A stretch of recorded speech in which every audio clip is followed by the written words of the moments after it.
3। हाँ तो दोस्तों, आज हम बताने वाले हैं आपको सीव एनालिसिस फाइन एग्रीगेट का, है ना। इसमें हमारे पास में टोटल 8 सीव रहेंगी, जिसमें सबसे ऊपर जो सीव रहेगी वो 10 mm की रहेगी। फिर इसके बाद में 4.75 mm की रहेगी। फिर 2.36 mm की रहेगी। इसके बाद में नेक्स्ट हमारी 1.18 mm की रहेगी। फिर हमारे पास में 600 mm की रहेगी। फिर हमारे पास में 300 mm की रहेगी। और फिर ये हमारे पास में 150 माइक्रोन की रहेगी। और ये 75 माइक्रोन की रहेगी। और ये लास्ट में हमारे पास में पेन रहेगा। और इस पूरे के पूरे सेट को हमें यहाँ से सेट करना होगा। ये हमारा सेट है सीव का पूरा। इसमें आप देख सकते हो, ये हमारे पास में इसका लिड है जो हमें ऊपर रखना होगा। और ये हमारे पास में इसका पेन है लास्ट में। और ये हमारे पास में सीव है, ये 10 mm की है, ये 4.75 mm की है, ये 2.36 की है, ये 1.18 की है, ये हमारे पास 600 माइक्रोन की है, ये 300, ये 150 और ये पेन 75 और ये हमारे पास में लास्ट में पेन है ना। ये हमने इधर दिया ना 1000 ग्राम का फाइन एग्रीगेट का सैंपल है। इस सैंपल को हमें अब इसमें ये लिड खोल के इसमें पूरी सीव में हमें फिल करना होगा। मैंने इसमें ये फिल कर दिया है ना, ये फिल कर रहा है। ये आप देख सकते हैं नंबर ऑफ सीव टोटल पूरी की पूरी। ये 10 mm की सीव हमने हटा दी है, क्योंकि हमारे पास में जो 10 mm से हमारा जो मटेरियल पावर है, ये सीव का जो हमारा साइज है वो थोड़ा सा इससे मैच नहीं कर रहा है। हमने वो वाली सीव हटा दी है ना।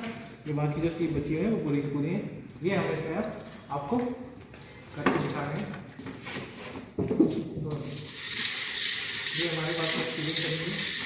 इसको जो चेक करना है वो आप अच्छे से चेक करें ऐसे ना, लेफ्ट राइट पूरे क्लॉकवाइज एंटी क्लॉकवाइज।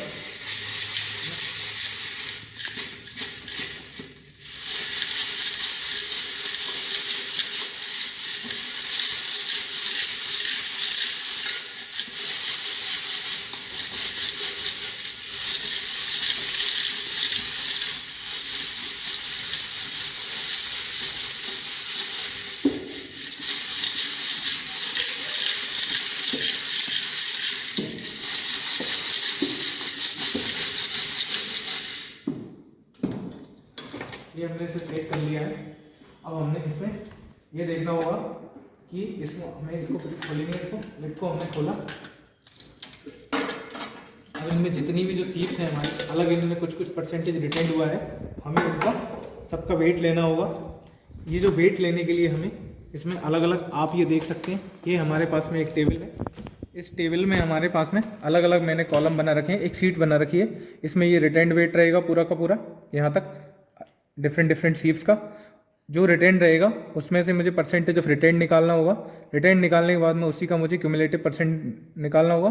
क्यूमुलेटिव निकालने के बाद में मेरे पास में जो आ जाएगा वो आ जाएगा परसेंटेज पासिंग, मटेरियल कितना किस सीव से पास हुआ है ना। इसके बाद में अभी जो कैलकुलेशन है वो मैं आगे अभी बता रहा हूँ। अब मैं इसको वेट करने जा रहा हूँ। ये हमने इसमें वेट कर लिया है।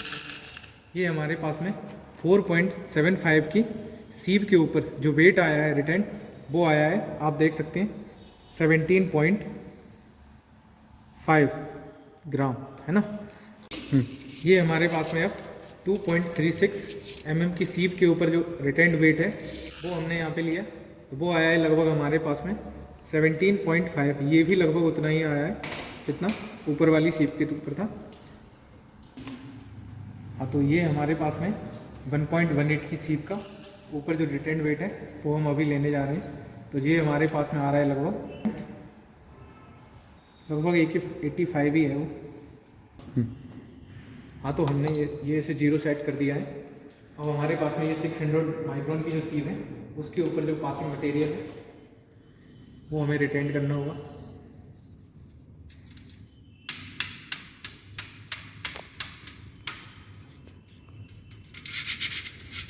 ये आप जो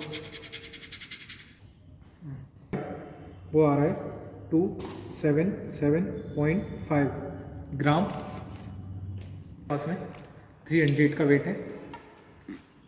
ये हमारे पास में 300 माइक्रोन की सीव के ऊपर जो वेट रिटेंड हुआ है वो हमने ले लिया है। वो आप देखें, इसको बड़ी सावधानी से करें, ये बाहर बिल्कुल भी ना जाए ट्रे से ना, ये पूरा का पूरा इसी के ऊपर रहे। ये जो वेट आ रहा है वो लगभग आ रहा है 274।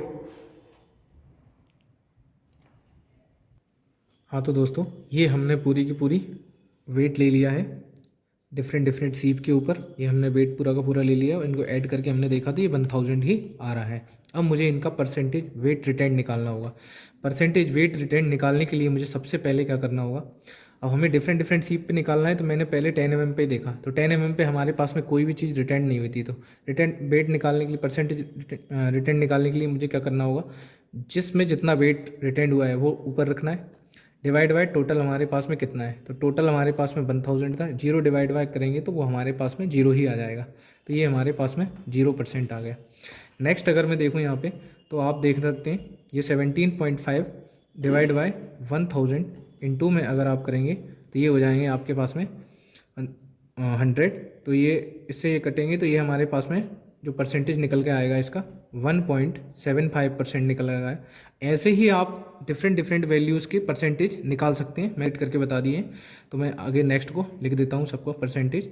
तो ये निकल के आ रहा है 1.75%। नेक्स्ट वाला भी ये हमारे पास में आ रहा है 8.5%। ये हमारे पास में आ रहा है 27.7%। ये हमारे पास में आ रहा है 27.9%, है ना। ये परसेंट आप लगाएं या ना लगाएं वो ऊपर मैंने लिख दिया है वहाँ पे, पर मैं लिख दे रहा हूँ यहाँ पे। तो ये हमारे पास में जो आ रहा है वो 30.6% आ रहा है। ये हमारे पास में जो आ रहा है 1.4% आ रहा है। ये 0.3% आ रहा है। इसके बाद में सबके परसेंटेज निकालने के बाद अब मुझे निकालना होगा यहाँ पे क्यूमुलेटिव रिटर्न। तो क्यूमुलेटिव रिटर्न निकालने के लिए आपको कुछ नहीं करना है, सिंपल से आपको ऊपर से टॉप से शुरू करना है यहाँ पे। तो ये सबसे वैल्यू 0 थी, तो मुझे यहाँ पे 0 लिखना है।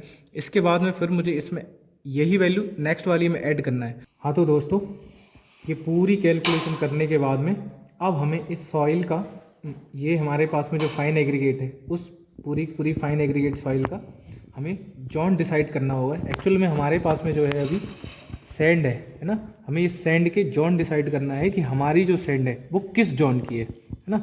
उसके लिए हमें इस कोड का यूज़ करना होगा, जो हमारे पास में जो कोड दिया गया है, ये कोड IS 383/1970 है ना। इसके पास में इसमें 4 जॉन है, 1, 2, 3, 4 है ना। ये इसमें कुछ अपनी अपनी वैल्यूज़ दी गई हैं, मैं इन्हें बताता हूँ कैसे इनको यूज़ करना है ना। तो ये पूरी अपने पास में कैलकुलेशन कर ली है, परसेंटेज पासिंग मैंने निकाल लिए हैं सबके। अब निकालने के बाद में मेरे पास में मैं इन जॉन में आपको बताता हूँ कैसे इनको यूज़ करना है। तो आप अगर देखें यहाँ पे जे 10 mm की सीप के ऊपर जो रिटर्न हुआ है वेट परसेंटेज पासिंग वाला, तो वो 100% है। अब मुझे इसी वाले का पूरे के पूरे जो मेरे पास में जो कॉलम 4 है, इसी को मुझे यूज करना है, कॉलम 4 को। तो कॉलम 4 में क्या है, परसेंटेज पासिंग है। तो जो कॉलम 4 है उस कॉलम 4 में 100% है। इस 100% को मैं यहाँ पे चेक करूँगा कि ये किन किन से पास हुआ है। तो ये 100% है, वो इसमें भी आ रहा है, इसमें भी आ रहा है, इसमें भी आ रहा है, इसमें भी आ रहा है। तो मुझे ये सबसे पास हो रहा है ना। तो ये तो सबसे पास हो रहा है सारे जोन से। अब मुझे जाना होगा 90 अगले वाली सेकंड पे, 4.75 वाली जो मैंने देखी है कॉलम नंबर 4 में, वो आ रही है 98.25। तो 98.25 ये इससे भी पास हो रहा है। ये 90 और 100 के बीच में है, आप देख सकते हैं 98.28 मतलब इससे पास हो रहा है। ये 90 और 100 के बीच में है, तो मतलब ये भी पास हो रहा है।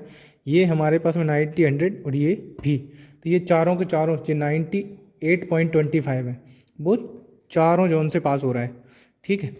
इसके बाद में ये भी पास हो रहे थे, तो मैं इनमें निशान लगा दिए मैंने यहाँ पे। अब आप देखें नेक्स्ट वाले के लिए, तो ये आ रहा है 96.5। तो आप देखें तो यहाँ पे ये भी पास हो रहा है, 75 और 100 के बीच में है 96, मतलब ये पास है। ये भी पास है, 80 और इसके बीच में भी आ रहा है, तो ये भी पास है। ये 95 और 100 के बीच में है, तो ये भी पास है। अब मैं इसको देखा तो नेक्स्ट वाली वैल्यू है मेरे पास में 88 को मैंने देखा तो ये हमारे पास में 55 से लेकर 90 के बीच में, मतलब ये पास है। 55 से लेकर 90 मतलब ये भी पास है, और 75 से लेकर 80 ये भी पास है, और 90 से 100 मतलब ये भी पास है। मैंने फिर नेक्स्ट को चेक किया, 100 ये है 60.3। तो मैंने इनमें देखा तो ये फेल हो रहा है, ये मेरे पास में आ रहा है, ये भी फेल हो रहा है, 35 और 59 है। ये 60 और 79 मतलब ये पास कर रहा है, ये भी पास कर रहा है। इसके बाद में मैंने यहाँ पे देखी तो ये आ रहा है मेरे पास में 32.4, और 32.4 मतलब ये जॉन फेल कर गया, ये भी जॉन फेल कर गया। तो ये हमारे पास में मैंने 32.4 को देखा तो ये इससे पास नहीं हुआ, 8 और 30 के बीच में ये पास नहीं हुआ। और ये मेरे पास में 8 और 30 है, तो ये भी पास नहीं हुआ, ये इसमें पास हो गया है, 12 और 40 के बीच में है 32.4, तो ये पास हो गया। और इसमें भी ये पास कर रहा है 15 और 50 के बीच में है, तो ये भी पास कर गया है। और आप नेक्स्ट वाली जो देखें तो वो आ रही है 1.8 वाली वैल्यू। 1.8 को मैं देखूँ तो ये इससे भी पास हो रही है, ये इससे भी पास हो रहा है, और ये इससे भी पास हो रहा है, और ये इससे भी पास हो रहा है। तो अगर पूरी चीज़ों को देखें इसमें, तो मेरे पास में ये जो जोन थर्ड आ रहा है, जिसमें सब में जो पास हो रहा है ना हमारा मटेरियल, वो जोन नंबर थर्ड है ना। आप देख सकते हैं 100, ये सारी की सारी वैल्यूज़ पास हो रही हैं। ये वाला यहाँ पे कट कर रहा है, मतलब ये फेल हो गया, इसमें फेल हो गया, ये फेल हो गया। जिन में ये फेल हो रहा है मतलब उनमें पास नहीं कर रहा है। हमारे जिसमें ज़्यादा नंबर ऑफ पास करेगा जिस वाले कॉलम में जॉन के अंदर, वही हमारा जॉन का मटेरियल होगा। तो जॉन थर्ड हमारा, मतलब इससे हमें ये डिसाइड हो रहा है कि ये हमारे पास में जॉन थर्ड की सैंड है ना। ये हमारी जो सैंड है वो जॉन थर्ड की सैंड है ना। इससे आप और भी कैलकुलेट कर सकते हो, जैसे कि फाइनेंस मॉडुलस है, फाइनेंस मॉडुलस है ना, वो भी आप यहाँ से निकाल सकते हो ना इस टेबल की हेल्प से। तो इस वीडियो को यहीं पे एंड किया जाता है। और मैंने अभी जो इस वीडियो का जो बनाने का मकसद वो यही था कि इस जो हमारे पास में ये जो IS 1970 में जो कोर्ट में जो टेबल होती है उसको समझाना और इससे कैसे इसको यूज़ किया जाता है ना। इसको एंड यहीं करते हैं अपन।